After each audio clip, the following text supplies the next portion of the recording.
देखते होता हमारे उड़हिया बैठी के पिपरा के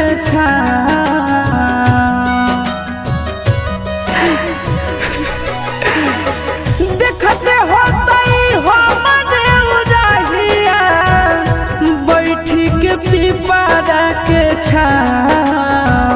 रुक रुक रुक अरे टरेनिया रुक रुक